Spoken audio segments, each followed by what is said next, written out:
কংগ্রেস রয়েছে, বিজেপি রয়েছে, তাহলে সেখানে মালায়ালি বাধ্যতামূলক কেন? মানে এই যে ঘর জ্বালানি পর ভোলানি এই রাজনীতি প্রতিটি দল থেকে আমরা ধ্বংস করে দেবো। এবং আমি ধন্যবাদ জানাতে চাই সৃজন ভট্টাচার্যকে, যে সিপিএমের বা বামপন্থীদের, সিপিএমের কিনা জানি না, বামপন্থীদের এই মতামতের সঙ্গে সে এগ্রি করে না।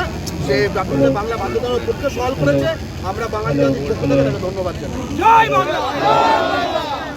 উর্দু একাডেমি আছে, হিন্দি বিশ্ববিদ্যালয় আছে, সেখানে বাঙালির টাকা দিয়ে ভূতের বাপে শ্রাদ্ধ হয়। বিবেচনা করে আবার এই ক্যাডেটই বজায় রাখতে হবে। চাকরিতে বাংলা বাধ্যতামূলক থাকবে, হিন্দি উর্দু ঢোকানো চলবে না। হিন্দি উর্দু হিন্দি বিহারে চলে, সেখানেই থাকবে। এটা ইউপি বিহার নয়, এটা ইউপি বিহার হতে দেবে না। আপনার নাম কি? নীতিশ। হ্যাঁ, নীতিশ যাদব। কোথা থেকে আসছেন? খিদিরপুর। খিদিরপুর। আগে বাড়ি কোথা ছিল? ওই তো ওখানে বাবুবাজার খিদিরপুর ছিল। বাংলার 5 জন মনীষীর নাম জানেন? বাংলার 5 জন মনীষীর নাম জানেন? বাংলা 5 জন মনীষীর নাম জানেন না? আপনি কি রবি ঠাকুরের জন্ম কত সালে জানেন? কোথায়? বিদ্যাসাগরের জন্ম কোথায় জানেন? থোড়া জানিস। আপনি বাঙালি নন, এখানে থাকেন না, বুঝতেই পারছি। বাংলা থাকেন, বাংলা শিখে নেন। খিদিরপুর পশ্চিমবঙ্গের মধ্যে, আর বাঙালির নাম জানেন না এটা বললে হবে না। বোকা বানবেন না সাংবাদিককে। বন্ধু, এই দাদা বা ভাই যাই বলেন, ইনি খাবার ভাজছেন, কিন্তু ইনি বাঙালির রবি ঠাকুর এবং বিদ্যাসাগরের জন্মস্থান কোথায় জানেন না, বলতে পারেন, অথচ বাড়ি বলছে খিদিরপুর। Thank you. তুমি কে, আমি কে? জয় বাংলা।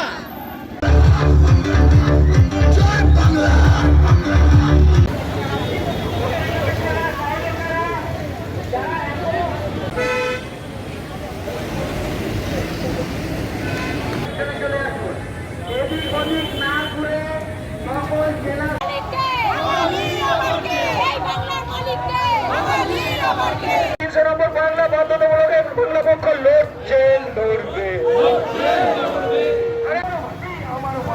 আরে হিন্দি উর্দু জানি না, আরে হিন্দি উর্দু জানি না। বাধ্যতামূলক বাংলা তুলে বেইমানি চলবে না, চলছে না। বাধ্যতামূলক বাংলা তুলে বেইমানি চলবে না, চলছে না।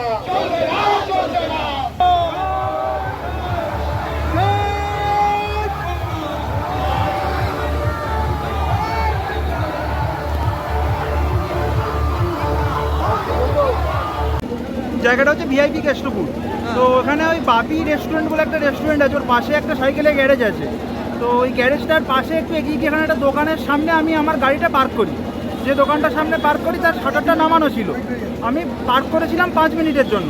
তো আমাকে প্রথমে ছেলেটা যার শাটার নামানো দোকানটা পাশেই ছিল, ও আমাকে বলে এখানে ফুটপাতের ওপর পার্ক করেছি, রাস্তার ওপরে, ফুটপাতের ওপর না রাস্তার ওপরে।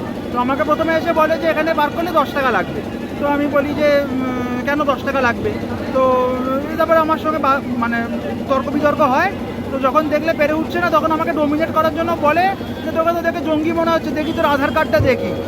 হ্যাঁ, তো এই হচ্ছে পশ্চিমবাংলার অবস্থা। হ্যাঁ, তো এরপরে সেদিনই ওখানেই বাংলা পক্ষের একটা মিছিল ছিল, বাংলা পক্ষের সবাই মিলে আমরা ওখানে গেছিলাম। তো যখন গেলাম তখন পুরো নরমে গেছে। হ্যাঁ, গুইগাই করছে। তো এরকম ঘটনা আজকে আমি এই যে ঘটনাটা সামনে আনতে পারছি, বা এই যে প্রতিবাদগুলো হচ্ছে, শুধুমাত্র বাংলা পক্ষ ছিল বলে এই জিনিসগুলো হচ্ছে। হ্যাঁ, তো আমি অনুরোধ করব যারা এই ভিডিওটা দেখছেন, বাংলা পক্ষর সাথে থাকুন, বাংলা পক্ষর হাত মজবুত করুন। জয় বাংলা। ডব্লিউবিসিএস বাংলা বাধ্যতামূলকের দাবিতে লড়াই চলছে। জয় বাংলা। না চলবে না।